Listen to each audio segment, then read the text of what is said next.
We'll go ahead and bring this meeting to order. Good afternoon, everyone. It's a little bit after 1 o'clock. Today is Tuesday, May 13th, and we are opening our Committee on Safety and Security.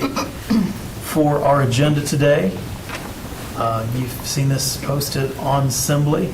We'll consider minutes from the last meeting. We will also consider closed session minutes. We'll have an update. Hold on. Do I have the right one? Yeah, Safe Gun Storage presentation, CCRESA informational update, North Carolina Center for Safer Schools grant spending update, and then finally a closed session item. And so with that, I will turn to our Director of Security, Mr. Kendrick Scott. Good morning. Thank you, sir. Welcome, committee members. As we move forward today, let me go ahead and get our presentation slide. So as Chair mentioned, these are kind of the topics we're going to cover today. I've got Mr. Cortez is our Director of Special Operations. He's going to help with this, as well as Mr. Canterbury is our Director of Operations. So we'll jump right into it. Got a lot to cover today. So Mr. Cortez, I'll go ahead and turn it over to you, sir. Thank you. Good afternoon. Thank you for your time. As Mr. Scott mentioned, we have a couple of updates and informational items for the board today. Some of them are based on previous items that we presented in the previous safety committee, and some of them are based on feedback that we're receiving from the board based on those items. So the very first one is related to the SRO program. So every 6 months, every semester, we do a review of the program, which is a survey that is sent to schools and SROs assigned to those schools to evaluate how they're doing, how they feel about the program, how compliant with the MOU, kind of just get a status check on how the program is doing. Based on feedback that we received from the board, we created a feedback form, which is not a replacement, but in addition to, where now parents, students, and staff at the schools will have the ability to provide that feedback as well. Before it was just the school administrator or the SRO. Now we have an open platform where students and staff in the community can provide that feedback. So it's an electronic form, can be accessed via a QR code or our public website, and they have the ability to provide positive or constructive feedback based on their experience with their SRO or their school. As you see there in the details, it is for all participating schools. Those are the schools that are part of the SRO program. Either they have a permanently assigned SRO, or they have an SRO that's controlling their school or assisting. So only those schools have received the form. They've been encouraged to make it accessible to staff and students throughout the campus. So to have those flyers that you can see here on the screen be posted and be accessible to them. It's being monitored live by the Office of Security. So, since the implementation, we received several feedback or several submissions to the form, just based, again, from staff, from students, from family members, just evaluating the program from different schools, different law enforcement agencies. So far it's been well received by the community, and it's accessible to them. And our goal is to make it part of the evaluation process. So one of the items that we talked about before was a lot of times our surveys are looking at quantitative data, we're looking at qualitative as well, and this is going to give us that additional depth as far as understanding the impact that the SROs have on the program, or things that maybe we need to look into or address. So expectations from this is it's live now, so it can be used at any time. You don't have to wait until 6 months or every semester to do the review. We're going to monitor it live. What we're going to do is every 6 months we're going to add that data to the full evaluation, so that we can look at school admin, SRO, and then everyone else that's impacted and benefited from the SRO program. So with that, here's the flyer. You're welcome to use the QR code if you'd like to test it. And we'll welcome any feedback or any other questions, any other aspects or factors that you'd like to include in the feedback form. But with that, I'll close to any questions that you may have. Okay, thank you, Mr. Cortez. And I want to thank you. I'm glad that you and the staff are able to take all the feedback that we presented from the board and work this out in a really timely manner. I know it was important to a lot of board members that we get as much feedback, and specifically feedback from students who are in the schools every day with the SROs, as we evaluate SROs on the program, and it looks like you've done just that. I'll turn it over to board members. Do any board members have any questions, any specific questions? Mr. Cortez, Ms. Evans? Just to reiterate the thank you, this is really great. So thank you so much for doing this and for the, just the live monitoring. It's really, thank you. All right, thank you. I think I'll just add that, it's the minute we put it out, people start using it. We've already, stuff was coming in right after we put it out, so and it's all positive stuff. We haven't had anything negative sort, so, but we got 6 months. We're looking forward to getting everybody's feedback, and I think the number one thing here is letting the breadth of everyone that's in the building. Anyone can walk up and use this. All right, thank you. Before we move on to the next topic, I got a little bit ahead of myself. We do need first to consider the minutes from the previous meeting. I know some of our board members have gone through it because we identified some issues, got those corrected before the meeting. But at this time, if you had a chance to review the minutes, is there a motion from the committee? I'll move to adopt the minutes. Thank you, Ms. Evans. Is there a second? Second. Second from Ms. Gordon. All in favor of adopting the minutes from the February 11th meeting? I do have an amendment. All right. I'll pause on the vote for discussion. Ms. Evans, you Yeah, have a so motion to amend. it looks like under the informational item update on RAVE program that there's just a date needs to be corrected. Okay. It says February 17th, 2025, and we don't, that's either the sentence is wrong, where it was going to launch on February 17th, or something of that nature. So So if- let's ask Mr. Scott if he recalls, or Mr. Cortez, when we presented the information at the RAVE emergency notification system, we said it would have an official launch. These minutes are from February 11th, but they say it was launched February 17th, which would have been in the future from that February 11th meeting. So do you know, was the launch on the 17th or was it on an earlier I day? think for additional context, the launch was way prior to that. 17th was when it was going to go live through the entire district. Okay. So that's the Okay. go live date for it to be available to every school. Okay. So maybe it's supposed to read the system would officially launch, I will think officially that's- launch. I think Yeah. that's a reasonable amendment. Yeah, so that's the amendment, Chair. Okay. Is there a second for the amendment? Second. Second from Ms. Gordon. All in favor of amending the minutes as stated, say aye. Aye. Any opposed? All right, the minutes are amended. Now what we would do is vote to adopt the minutes. Ms. Edmonds, do your original motion stand? Yes. Ms. Gordon, your second? Yes. All right, so we have a motion to adopt the amended minutes that has been properly made and seconded. All in favor, say aye. Aye. All right, the minutes have been adopted. Thank you. All right, now we'll go on to the Central Carolina RESA presentation. Thank you, Mr. Scott. Oh, no, we won't, because we also got to do the closed session minutes. Has everyone reviewed the closed session minutes? These are also found in Assembly. All right, do we have a motion for the closed session minutes? Anyone want to adopt? So moved. All right. Second. We have a motion from Ms. Evans, a second from Ms. Gordon. All right. And again, they are posted there in Assembly for you. All in favor of adoption of the closed session minutes from February 11th, please say aye. Aye. Any opposed? All right, the closed session minutes have been adopted. Seeing no more minutes anywhere on the agenda, we'll now go back to the CC RESA presentation. My apologies, Mr. Scott. No problem. Okay, so for this portion, we're going to stay with Mr. Cortez. He is going to go over his presentation on the CC RESA information. Yep, thank you. So this is another, not an update, but more of an informational item of some efforts and endeavors of our Office of Security and Wake County as a district with CC RESA, which is the Regional Education Service Alliance. They have different regional organizations throughout the state. We're part of the central region, so there are about 12, 15 counties and other districts that are part of, school districts are part of it. So again, that's a little information about CC RESA. We did notice through participation in some of their councils, because they have councils for different disciplines like IT, communications, academics, We did notice that they did not have one for school safety. So our district and our office reached out to them and proposed the idea of forming a council for safety, which they welcomed, and it was created. So we want to kind of provide some information about the council, how it's been going so far, some of the benefits that we see that we've gotten from it, or some of the benefits that we see that we can in the future get from it. So the council was created back in March. So we have our first meeting. We have monthly meetings that we're having with the counties, and again, the purpose is to create more of a collaboration with the different counties and districts that are part of it.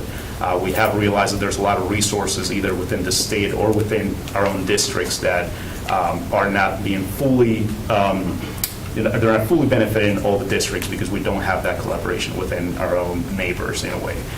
So the council is being co-chaired by Wake County and Nash County. So our Office of Security and their Office of Security are both co-chairing the council. Again, it's to increase collaboration. So far, we've seen a lot of benefits in benchmarking, different procedures that they have or that we have or that we can all kind of benefit from. And where we see the benefit from this, other than what I just mentioned, is sharing best practices.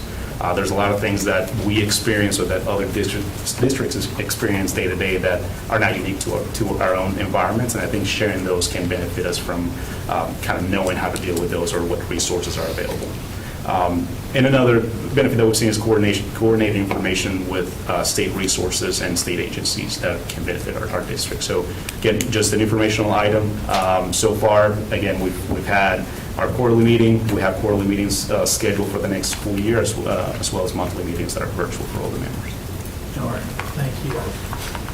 Quickly, Just a little bit of context real quick. Go ahead. One of the big things that we're trying to do this year and going forward is collaborating with other school districts, so that there's a lot of things, with Wake being so large, smaller districts sometimes can do things and pivot very quickly when something does not work, and it could be something that we're looking at, and it's nice to be able to talk to a neighboring district that might say, hey, we've already went down this road, didn't work very well for us, and we had to pivot and do something different. So I think the collaboration with the other school districts is what we're going to greatly benefit from. And we've got resources here, obviously, at Wake that smaller districts may not have. So the sharing of information is huge for us. One of the other things that this group, I attended their first meeting. One of the things I do want to say is Mr. Cortez is the co-chair of the group, so it's not just Wake. He is leading that effort, so I appreciate his leadership in that effort. But there's so many things threat-wise that happen in the state that move around, and someone may have seen something before we have seen it, or something we may have seen that we can share and help. So I think this gives us that. It's not just the Wake thing, it's the state thing, it's a regional thing. It gives us the ability to share with other counterparts things that are rolling through their district that we may not have seen, or help us to prepare to respond to something that we could see in the future. So it's a very big, I think it's a very big thing. Superintendent Taylor also has charged us with Wake being a leader in all things that we do, whether it is academics, to facilities, to security, helping other districts and learning from other districts. So that's one of the things I think that with his leadership as well, we've tried to charge forward to do those things. All right, thank you, Mr. Scott. Now, for the committee, by show of hands, how many of you know what a RESA is and could explain it? Okay.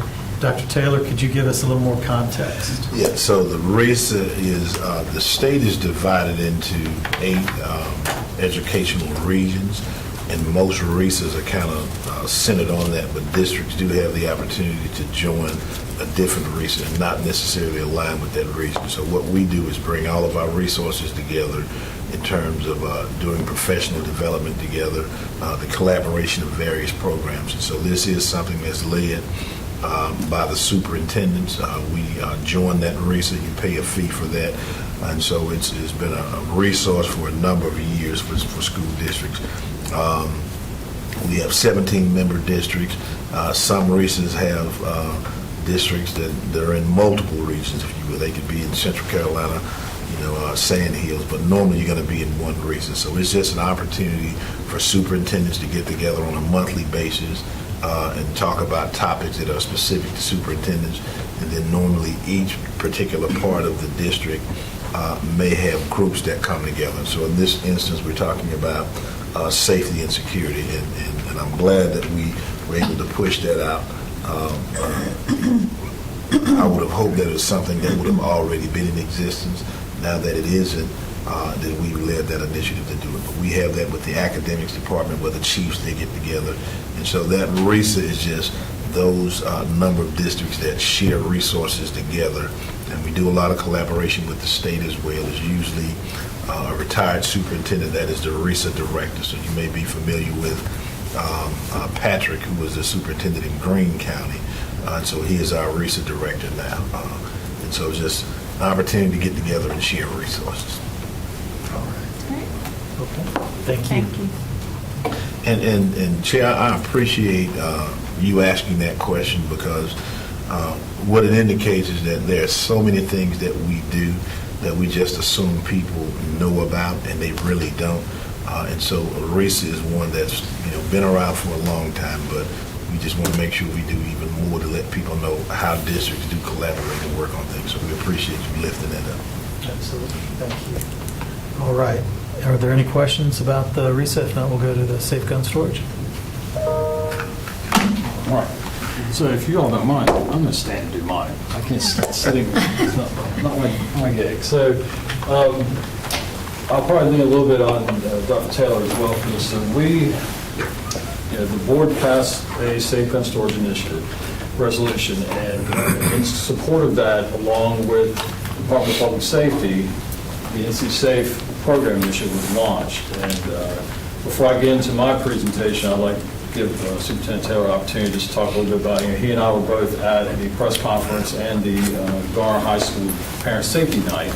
The presentation you're going to see today is what I did at that Parent Safety Night. But before we jumped into it, I want to give Superintendent Taylor a few minutes just to speak some more time. And I'll just say that we've taken this initiative to be at the forefront of this. And so to be able to have the Attorney General, Deputy Lassiter, and others that were there, we thought it was a really great opportunity to talk about the Safe Gun Initiative. We had a lot of our media that was there. And so we recognize the issues with safe gun storage, and I see this as an absolute way that Wake County has been out in front on this. Again, it was a great opportunity to come together at the high school. There was an event, I think, the night before related to it. But I think this is just our way of showing the public that we've talked about this. We're taking leadership on it. And again, to have those state officials there to talk about it in unison is absolutely what we want to continue to talk about as it relates to gun safety. And so we're just glad that our team was leading this effort. But I'll turn it back to you. But it was just great to be a part of it. Yes, and so just for a little bit of context, there was a two-day event. We had the Parent Safety Night at Garner High School the night before, and then there was the press conference that Superintendent Taylor participated in the following day. So this presentation was given to several community members, families, parents that came to Garner High School, and with myself doing this presentation, and Deputy Secretary Lassiter had the beginning part of this presentation. But today I'm just going to give you the part that I did that night. So again, it's the NC Safe, which stands for Secure All Firearms Efficiently. We're going to go over a couple of things today. We'll understand the board resolution a little bit deeper, and we're going to talk a little bit about inoperability versus inaccessibility as it relates to firearm storage, and then we're going to gain a little bit of awareness of prohibited items and weapons that come into the schools, and we're also going to talk a little bit about how you can report those things. So as you all know, the board passed in March 19 to 24 resolution for safe gun storage, which directs the superintendent and staff to regularly and consistently update families with information and resources on things of secure gun storage, legal consequences, and the best practices for safe gun storage. And I would say that night that I did this presentation for the parents that were there, they were very engaged in what the information they received, not only from the Department of Public Safety, but this presentation as well. So again, I think it's not only getting, typically we're trying to engage with students a lot, but this is a broader students and parents and any community members that can do. So let's talk a little bit about inoperability versus inaccessible. So a firearm is rendered inoperable when you have used a trigger lock or some type of cable lock. And that night, we were giving these away free. Show up, gave them to you, no questions asked. Good, yes, but as you can see, the problem though is it's just inoperable. You can still get your hands on it. So while it's better than nothing, this does still allow for you to put your hands on a firearm. It just makes sure that they're inoperable when someone does get it. And again, this presentation and the campaign is about keeping firearms out of the hands of young people and those who are not authorized to have them. This, while inoperable, is not inaccessible. So what is the difference with inaccessibility? So when the firearm is inaccessible, that means you can't even get to it. This is the preferred method because we don't even want them to have the opportunity to get their hands on a firearm to defeat a cable lock or a trigger lock. One of the helpful features with safes, and as I told the group that day, go to Walmart and buy one of these, $50. Not that much, and it will save a life for $50. Can't beat it. But one of the helpful features that we try to tell people about is to have some type of visual or audible indicator that someone has attempted to get into the safe.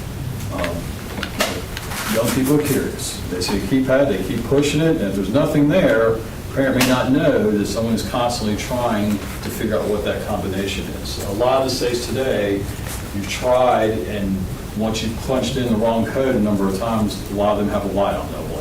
And as a parent, if you come home and see that, now you know you need to ask some questions. Who touched it and why? So the other thing we wanted to go over are other weapon considerations. These are more commonly called airsoft guns and BB guns.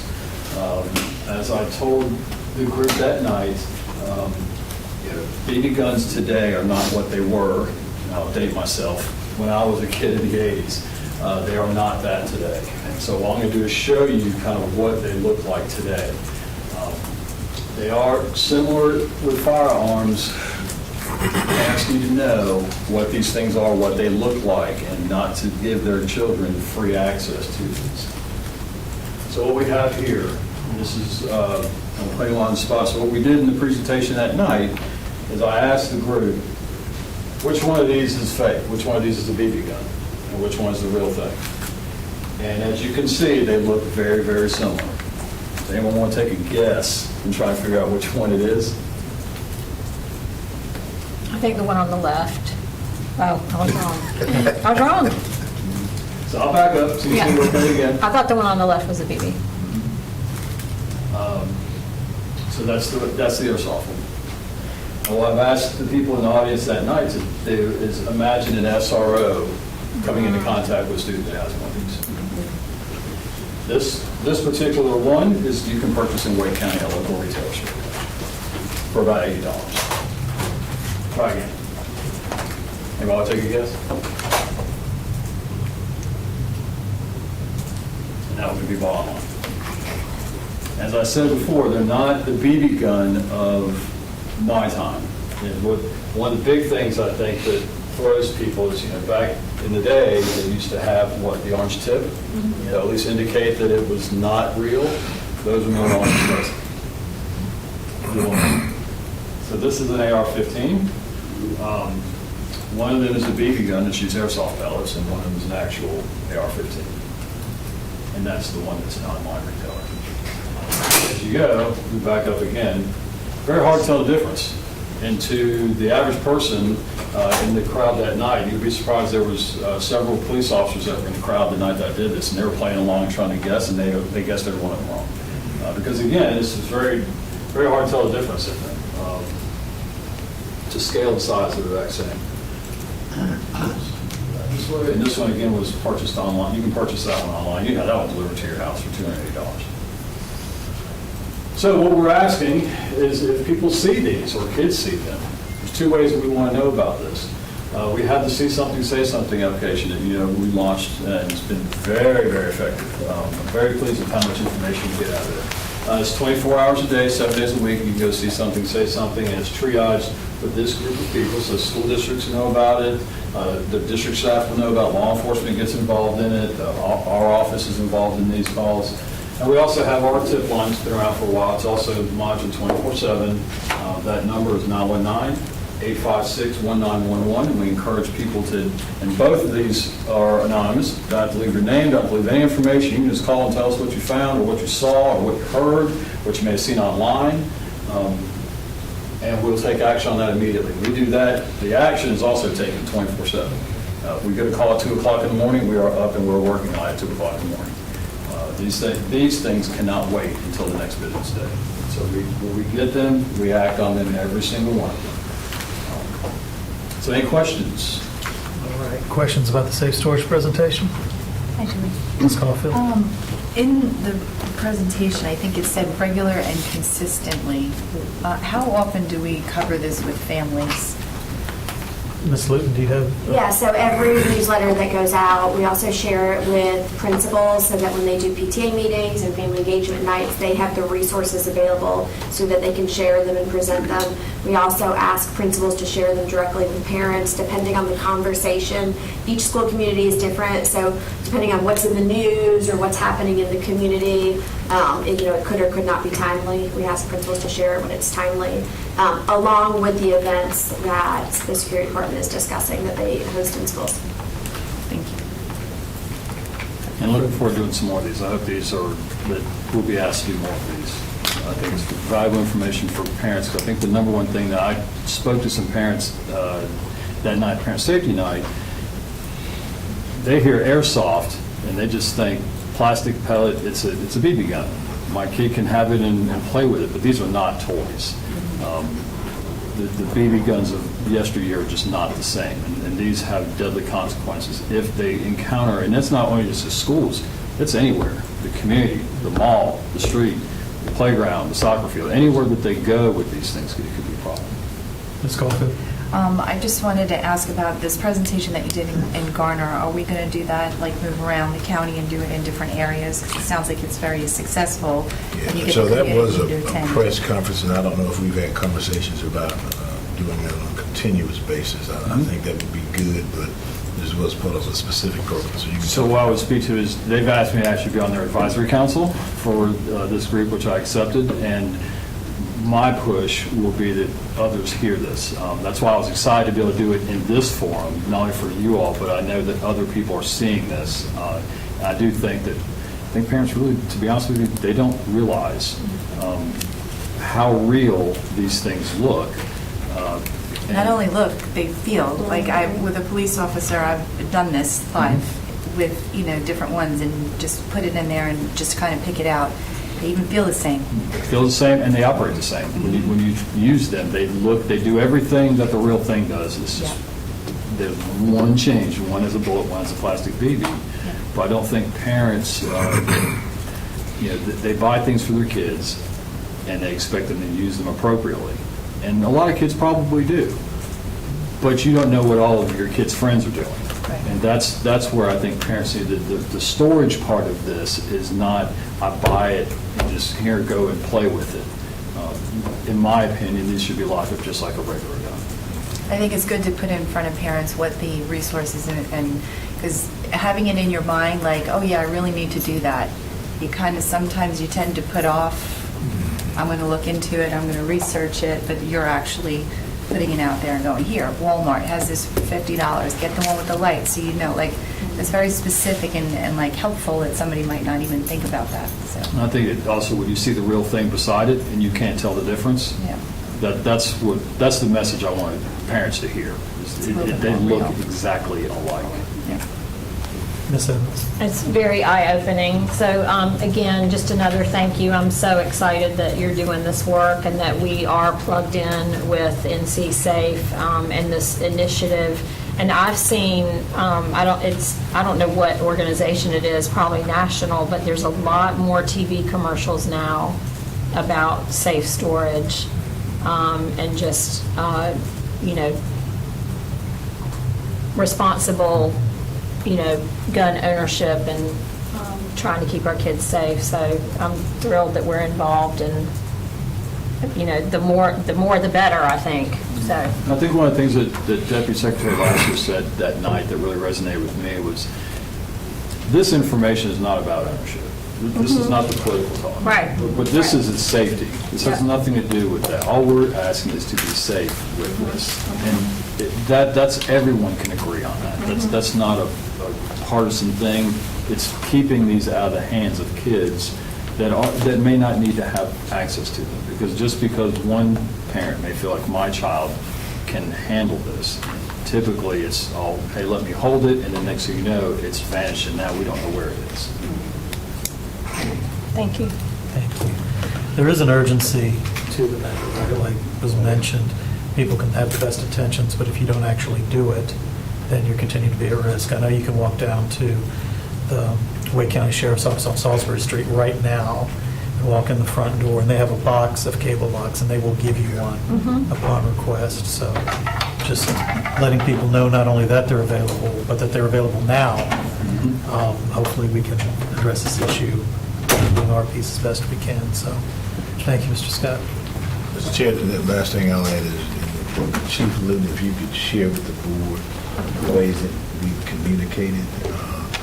We would certainly welcome feedback from the board if there are additional ways that we can do it. So when you ask the question, how have we, and I know you're a parent, and that means that something may not have gotten to you, so we would welcome that feedback and how we can reach even more people.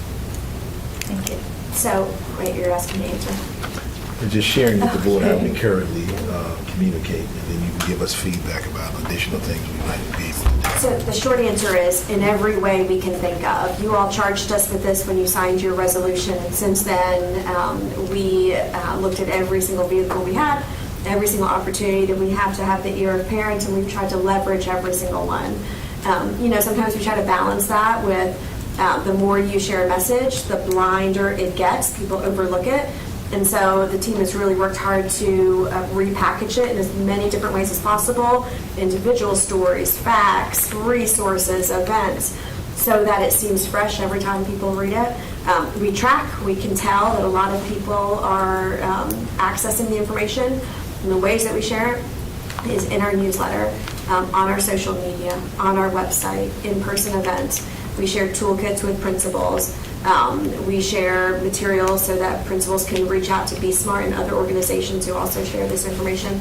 And then one of the exciting parts about this initiative that Mr. Scott is talking about is after you all signed your resolution and we started working through this, the NC Safe has launched a new toolkit that gives us a fresh new bevy of things that we can share and that our fellow community members can share and that our fellow school districts can share. So in this upcoming school year, we're going to be looking at what we have started and then looking to see how we can expand it in different ways and more ways, in any way that can get a parent or a community member to hear. I'm going to add one other thing. The other piece that I get reminded about continually from everybody in the community is that this message is not just for our parents. One of the ways that children get access to guns is in unlocked cars and people that put them underneath the seat of their car. And so it's not just about our parents, but it's also about community members making sure that everybody is locking their gun up safely. And so we reach out to different civic groups. And one of the ways that we'll be improving this communication is to reach out to non-WCPSS groups and asking them to share this information because we all hold a responsibility to keep our kids safe. Ms. Gordon? Yes, to Ms. Luton's point around making sure that our community, like we are all, taking care of each other. Did we have something like this at the community engagement fair? Oh, we did not. No, and that's a great point. Looking at where our academics department and our other departments are hosting events, I will make a note of that. Yeah, thank you. I think that would be extremely beneficial. And we'll be happy to take a show on the road and come to a BAC meeting near you. Yeah. Hey. That sounds All wonderful. we need is an invitation. Okay. We've done it before, we'll do it Been again. invited. I've been to Ms. Edmonds. She knows. All I get is ask me. I'll be happy to come speak to anyone. Thank you.